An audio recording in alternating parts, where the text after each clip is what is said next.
Welcome to knowledge ABC. NCERT class 11 geography fundamentals of physical geography हम लोग देख रहे थे। इसका आज चैप्टर 5 देखेंगे, मिनरल्स एंड रॉक। देखते हैं आज इस चैप्टर में क्या क्या हम लोग को पढ़ने का है। तो सबसे पहले जानेंगे कि इस चैप्टर में हम लोग को क्या क्या पढ़ना है।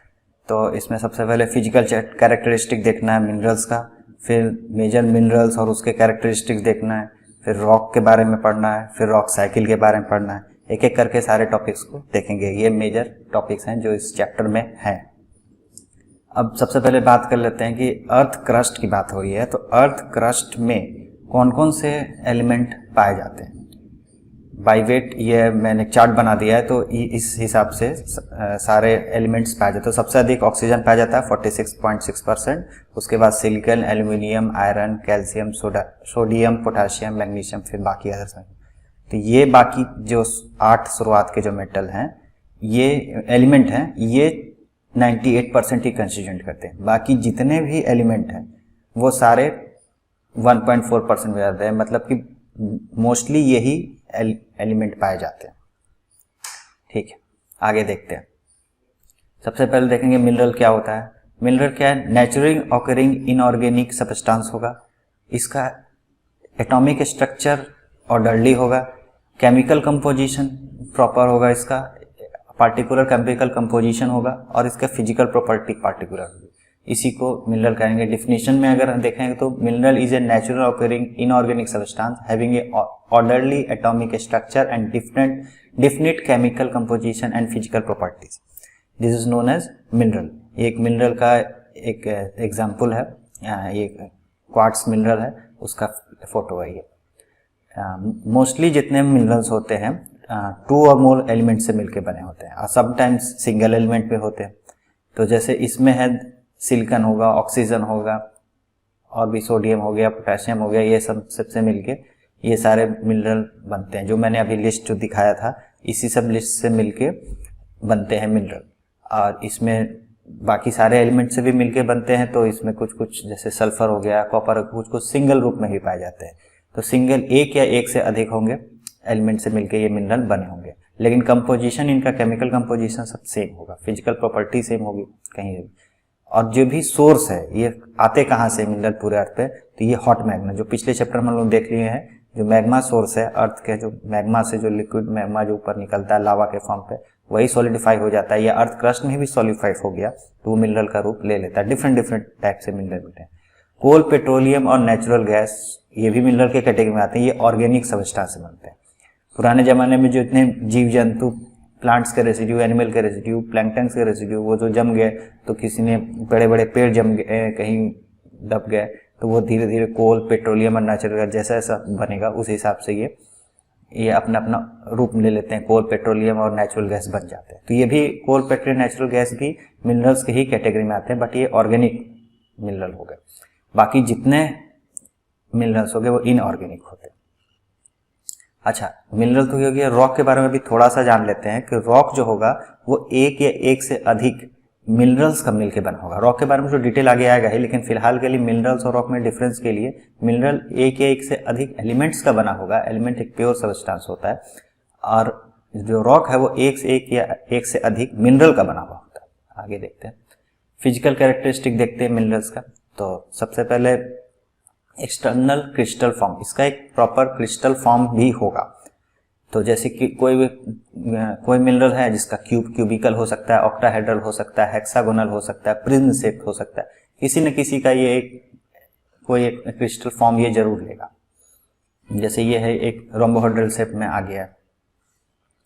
अब दूसरा देखते हैं क्लीवेज। क्लीवेज क्या होता है? ये इस तरह से लाइन लाइन लाइन लाइन एक इसमें डायरेक्शन में, एक ही डायरेक्शन में पड़े हुए लाइन होते हैं जिसको क्लीवेज कहते हैं। अगर ये टूटेगा तो टेंडेंसी होती है कि इसी लाइन पे ये टूटे। ये सब में नहीं होगा, किसी किसी में होगा, लेकिन ये किसी किसी में पाया जाता है। और कुछ होते हैं एलिमेंट जिसमें, कुछ मिनरल ऐसे होते हैं जिसमें क्लीवेज नहीं होता है, तो उसमें अगर वो टूटते हैं तो वो बिल्कुल बिखर जाते हैं। जैसे ये जो है ग्लास का बिखरा हुआ फोटो है, ये जो जिसमें क्लीवेज नहीं होगा तो वो प्रॉपर अरेंजमेंट से ये टूटते नहीं हैं और ये पूरे से बिखर जाते हैं। तो फ्रैक्चर भी इसमें होगा। लक्चर होगा, मिनरल्स में लस्चरस होगा। ये सिल्की भी हो सकता है, ग्लॉसी भी हो सकता है, मेटालिक लस्टर हो सकता है। जैसे ये पैराइट का एग्जाम्पल है, इसमें एकदम शाइनिंग मेटालिक लस्टर, जबकि ये मेटल है नहीं, ये मेटालिक लस्टर जैसा शो कर रहा है, इसमें एक लस्टर होता है। कोई ज़रूरी नहीं कि सभी मिनरल्स में लस्टर हो, किसी किसी में होगा, किसी किसी में नहीं भी हो सकता है, लेकिन ज़्यादातर में होता है। कलर होगा, सबका डिफरेंट कलर होंगे, किसी का ब्लू होगा, किसी का ग्रीन होगा, किसी का रेड होगा, तो अलग अलग का अलग अलग कलर हो सकता है। और जो इसमें कलर आता है वो इम्प्योरिटीज का है। जैसे क्वार्ट्स है, अगर प्योर स्टेट में रहेगा तो व्हाइट रहेगा, अगर इसमें थोड़ा भी कुछ इम्प्योरिटीज आ गए, मतलब एक से अधिक मिनरल उसमें मिल गए, तो उसमें थोड़ा सा कलर आ जाएंगे। स्ट्रिक्स क्या होते हैं? स्ट्रिक्स होता है अगर किसी हम मिनरल को पाउडर फॉर्म में कर दें, तो कोई ज़रूरी नहीं है कि जब वो सॉलिड फॉर्म में था, स्टोन के फॉर्म में था, तो वो जिस कलर का हो, तो पाउडर करने के बाद भी उसी कलर का हो। पाउडर करने पर हो सकता है उसी कलर पे आया, हो सकता है उसका कलर चेंज हो जाए। जैसे ये एक पाउडर करके रखा गया है किसी मिनरल का, तो वो उसी कलर में रह गया, जबकि ये किसी दूसरे का पाउडर कर गया, ये व्हाइट कलर में ले लिया, तो इसको स्ट्रिक्स कहेंगे। ट्रांसपेरेंसी की बात कर लेते हैं। ट्रांसपेरेंसी में मिनरल में तीनों वेराइटी होगा। जैसा कि आप जानते हैं, कोई मिनरल ट्रांसपेरेंट हो सकता है, कोई ट्रांसलूसेंट हो सकता है, कोई ओपेक हो सकता है। तीनों का मतलब यही हो गया, ट्रांसपेरेंट होगा तो लाइट पास कर जाएगी, ट्रांसलूसेंट होगा तो थोड़ी थोड़ी डिफ्यूज लाइट पास करेगी, थोड़ा थोड़ा धुंधला टाइप से दिखेगा, ओपेक होगा तो उसमें लाइट पास ही नहीं करेगी।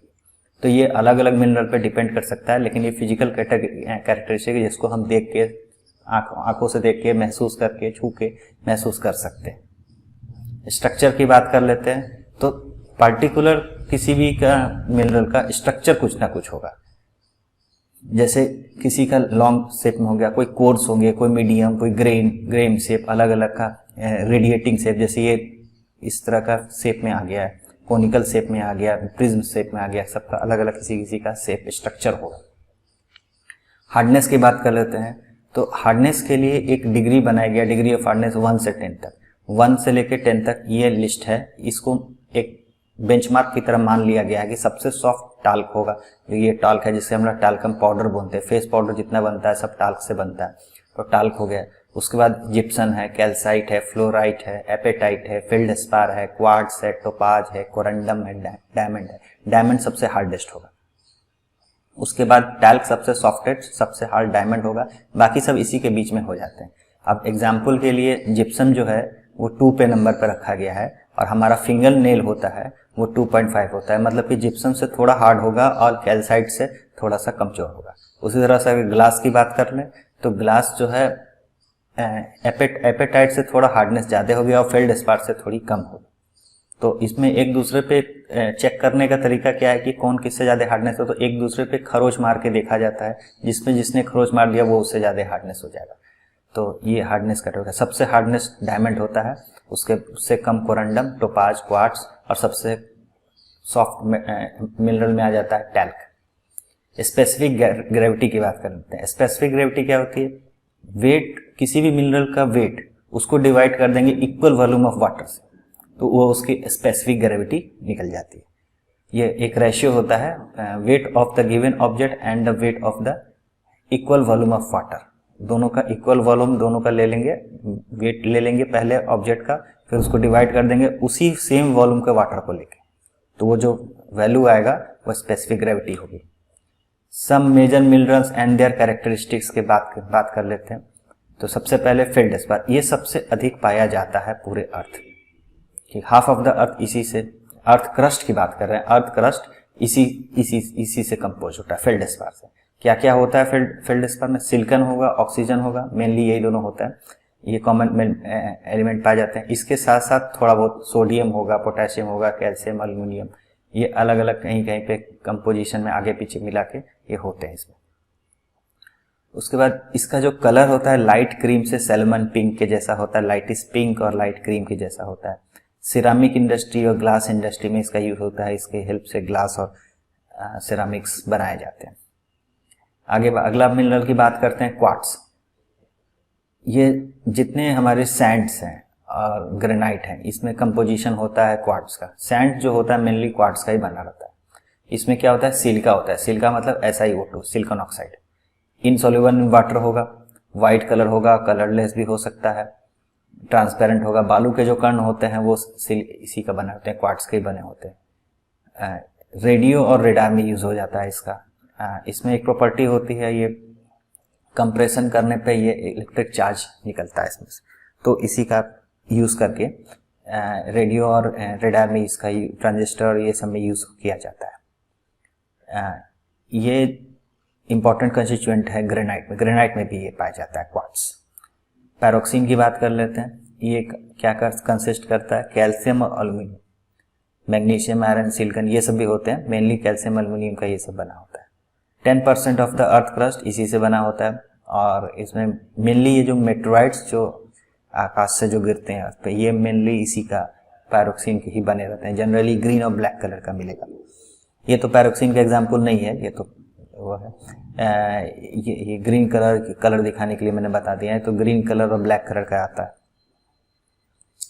एम्फी बोल के बारे में जान लेते हैं।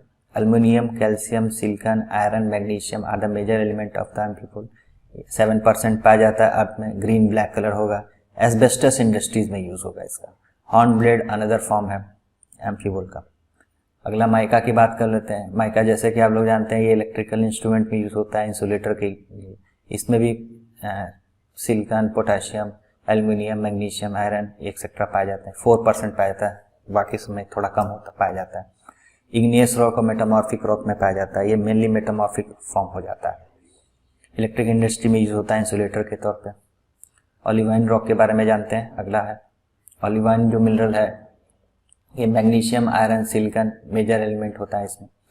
इसके बाद इसमें जो अदर जो मिनरल होते हैं वो chlorite, calcite, magnetite, hematite, bauxite, barite are also present होता है इसमें थोड़ा बहुत। ज्वेलरी में यूज होता है। उसके बाद ये ग्रीनिश कलर का क्रिस्टल बेसाल्टिक रॉक का मेन कंपोजिशन हो जाता है ओलिवाइन मिनरल। कुछ मेटालिक मिनरल की बात कर लेते हैं। ये मेटालिक मिनरल 3 तरह में पहले इसको डिवाइड किया। जैसे कि हम लोग को मेटल्स मिलते हैं तो प्रीशियस मेटल, फेरस मेटल और non ferrous metal. Precious metal में गोल्ड, सिल्वर, प्लेटिनम ये सब प्रीशियस मेटल में आ जाते हैं। ये तो डायरेक्ट ही मिल जाते हैं, लगभग प्योर स्टेट में पाए जाते हैं। सिल्वर तो कंपाउंड के फॉर्म में होता है, लेकिन गोल्ड, प्लेटिनम ये सब जनरली प्योर स्टेट में मिल जाते हैं। दूसरा होता है फेरस मेटल। फेरस मेटल में आयरन, निकेल ये सब जहाँ से निकलते हैं उसको फेरस मेटल कहेंगे, मेटालिक मिनरल कहेंगे। और कुछ होते हैं जिसमें copper, lead, zinc, tin, aluminium ये सब जो निकलते हैं वो सब नॉन फेरस मिनरल में कहलाएंगे। नॉन मेटालिक मिनरल की बात कर लेते हैं। ये इसमें मेटल नहीं होता है। सबसे पहला इसमें मेटालिक और नॉन मेटालिक में ये अंतर है, इसमें मेटल नहीं मिलेंगे। इसमें सल्फर, फास्फेट, नाइट्रेट एक्सेट्रा मिल जाएंगे नॉन मेटालिक मिनरल में। सीमेंट जो है इसका बेस्ट एग्जांपल है नॉन मेटालिक मिनरल का।